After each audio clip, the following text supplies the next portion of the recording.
Joe Wurzelbacher, the scrotal-faced right-winger nutjob who's perfectly happy for your children to die so long as his micro-penis stiffy isn't affected in any way by any form of potential new gun legislation, last Tuesday he wrote an open letter to all the families of the victims of the Isla Shooter mass shooting, and he had one message, and in particular to Richard Martinez, whose 20-year-old son was shot and killed in that incident. And his message was, "Your dead kids don't trump my constitutional rights." So in the letter, Joe Wurzelbacher wrote, "Mr. Martinez and anyone calling for more restrictions on American rights needs to back off and stop playing into the hands of the folks who merely capitalize on these horrific events for their own political ends." Ironic there. "I cannot begin to imagine the pain you're going through having had your child taken away from you. However, any feelings you have toward my rights being taken away from me, lose those." Towards the end of the letter he stated, "We still have the right to bear arms, and I intend to continue to speak out for that right, and against those who would restrict it, even in the face of this horrible incident by this sad and insane individual. I almost said Obama voter, but I'm waiting for it to be official." Now, I'm not American, and there'll be those out there who'll be saying, "Oh, I'm not allowed to kind of criticize or kind of comment on your Constitution and your amendments." But you know, fuck your Second Amendment. It's becoming crazy and ridiculous. You know, Joe Wurzelbacher, he's an absolute moron. I mean, with this open letter, it's just sinister what he sent out. How many more young lives have to be lost for people to start realizing their right to carry around their guns out in the open or to take it to their fast food restaurant? It doesn't make them patriots. It doesn't make them hard men. It just makes them pussies, and pathetic men at that. Every day in America, there are roughly about 86 lives that are lost due to a gun crime. Now, if you times that by 365 every day of the year, that's over 30,000 families that are affected by gun violence in America, and that's a ludicrous amount. And the entire gun culture that has created all of these deaths, for everyone outside of America, it's just sickening. Kind of to be proud of your gun culture is just insane. It's nothing to be proud of at all. And the very fact... To be clear, we're a liberal show? Yeah. Sorry. Okay, yeah, just to be clear. Yeah, and so the very fact that there's so many nearly 100 people a day dying because of your gun culture is mental. And the fact that Joe Wurzelbacher, this right-wing extremist nutjob, thinks it's perfectly acceptable and reasonable to send out this letter to the grieving families just a few days after their kids were shot and killed by what is a madman, how he thinks that's respectful in any way is beyond me. So, I mean, I'll start off with you, Dan. What's your take on Joe Wurzelbacher, this idiot and completely evil man sending out this letter to the grieving families? Well, that's a very unbiased setup. No, I mean, listen, I don't think you're going to find from the Canadian on the panel, you're not going to find too much pushback. Let me take it from this, and I sort of set this up in the previous topic, but there is something that's very interesting to me about this whole thing that sort of encompasses all of American culture. Let's take it from the guy who's saying this. Why he's an actual person in the media still is only in America. Only in America would a guy that talked to a candidate for 5 seconds become famous and then still be relevant to a media cycle 4 years later or 2 years later. So, I mean, that's, you know, sort of the interesting part that I found, that this guy's still getting press somehow. The second part of it is, of course, he got famous for being not a plumber, and he had this idea in his head that he may be rich one day, so therefore I'm going to, you know, support rich millionaire 1% candidates and ideology, because what happens if I'm them? It's very similar ideology to the gun debate now. Like, as Jeff has pointed out before, the NRA's won so dramatically in this debate. You now have guys that just the only thing they have left is to push that ideology of fear. The NRA makes everybody think that they can be John Wayne, and there are no stats that say you are actually protecting your family by having a gun in your home. Whether you look at the, you know, the housing, like whether you look at actually in-home statistics about whether it's making you safer, whether you look at incidents and mass shootings that have actually been stopped, and all of these situations come back to the idea that there is no real reason to be afraid of your neighbor, and even when there is, you're not helping by having a gun. But it's this Joe the Plumber mentality that America has, which is, well, I can do it. Even though the statistics are completely against me becoming rich, I will be a millionaire. Even though statistics are completely against me stopping a shooting or a crime with my own gun because I'm a hero, but I'm going to have a gun in my house, despite the fact that it actually does the opposite. It makes things less safe. You know, a couple of things got brought up this week about Switzerland, which would be panelist Jordan French is unfortunately not here, and I probably will have to come back on the show when he is, so we can debate all of this. But you know, he brings up Switzerland, and a lot of folks who are pro-guns do, and they have a culture there that they have guns because they had to join the military. You hear it kind of as a quick talking point in the States, but they have to join the military there. Everybody knows how to use it, and they believe in their country, so they join the military. It's not against their country because they're coming at them. Like, we have to protect ourselves from the evil government. But more importantly in that, even when you look at these things, they actually have really high levels of burglary. Why? If every house has a gun, shouldn't burglars be afraid of guns? No. So the deterrent thing's not true. All of these statistics point the other way.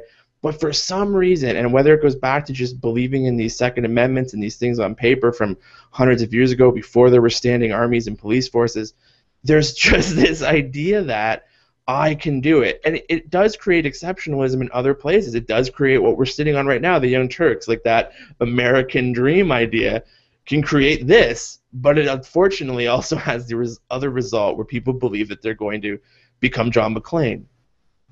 Well, I just want to point out that the reason there's so many burglaries in Switzerland is because of all that Nazi gold.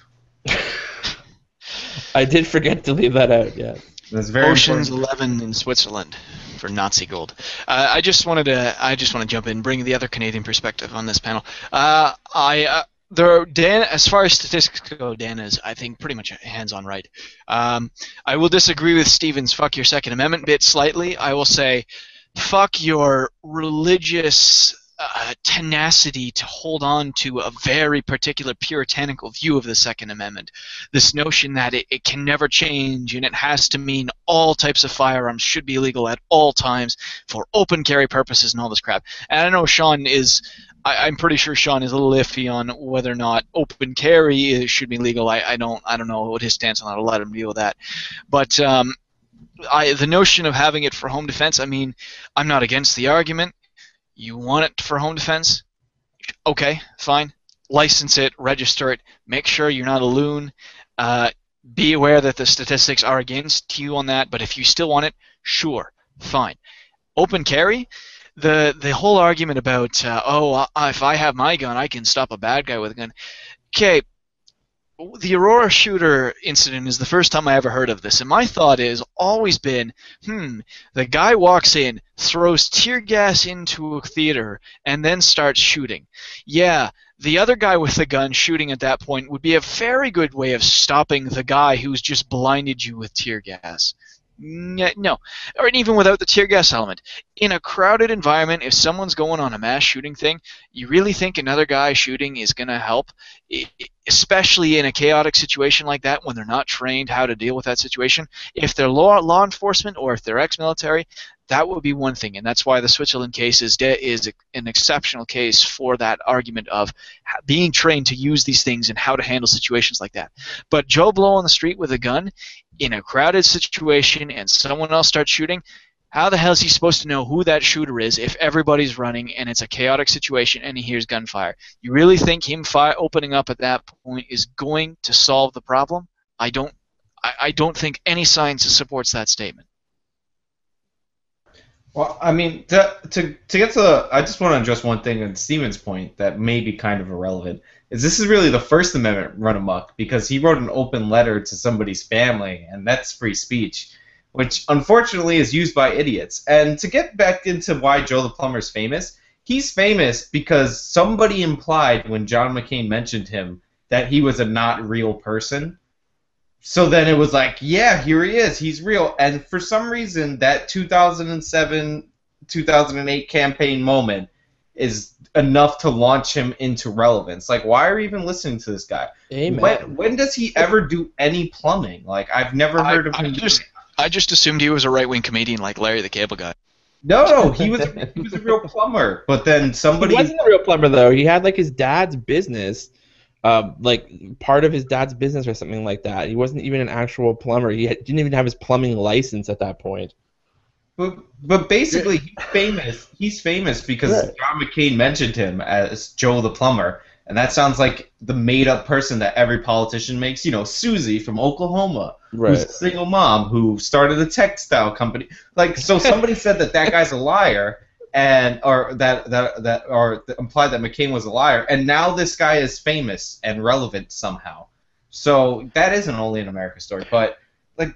Don't write a letter to the victims' families. Like, don't tell them that your dead kids don't outweigh my rights. You could argue with the politicians. That's perfectly fair if they try and pass a law that you don't like and you feel that they're taking advantage of the tragedy. But don't tell victims how to feel, ever. It's a bad idea, and you shouldn't do it. But let's call it the left here, and all of us on this panel as well, just for, since we're being fair, in that these are media stories, not because the right so much. I would argue it's a lot to do with the left, because we love to share these things back and forth and go, look how stupid this guy is, and can you believe Joe the Plumber said this? And it's my liberal Twitter friends and my liberal Facebook friends that are sharing these kinds of stories and using the clickbait. I don't know how many right-wingers are like, yes, Joe the Plumber is completely my guy. Like, I think, they're probably embarrassed a little bit of him. And so, like, let's kind of be fair in that these things work the First Amendment rights because we also love to hit the pinatas of stupid on the left. Well, I'd be embarrassed to have Joe the Plumber as my guy because once again he's not a plumber. Two, he's a union man. Yes, he's a union man. Works at GM now. To tie it all together with the Joe the Plumber idea is that we allow these things to happen because there's just true fear of everybody, and at the end of the day, no matter what it is, well, I don't care if the police have tanks because I've got a gun and I can stop everything. It's that mentality. It's the Joe the Plumber, like that I am different than the rest of the population in statistics, and that's the real core of, I think, a lot of the issues that you have. Yeah, that's the really good summary. I mean, my own summary is that Joe Wurzelbacher, Joe the Plumber, scrotal-faced moron, whatever you want to call him, he's a truly idiotic and callous man. He's idiotic in all of his sport of gun rights, and he's callous not only in just not caring about other people's lives, but he's callous in sending out this letter to the grieving families just a couple of days after they've lost their children. It's a truly heinous act for someone to do. Wait a week, wait a month if you just feel the absolute need to send out a letter like this. But he's a truly evil man in my opinion, and I don't want to talk about him ever again.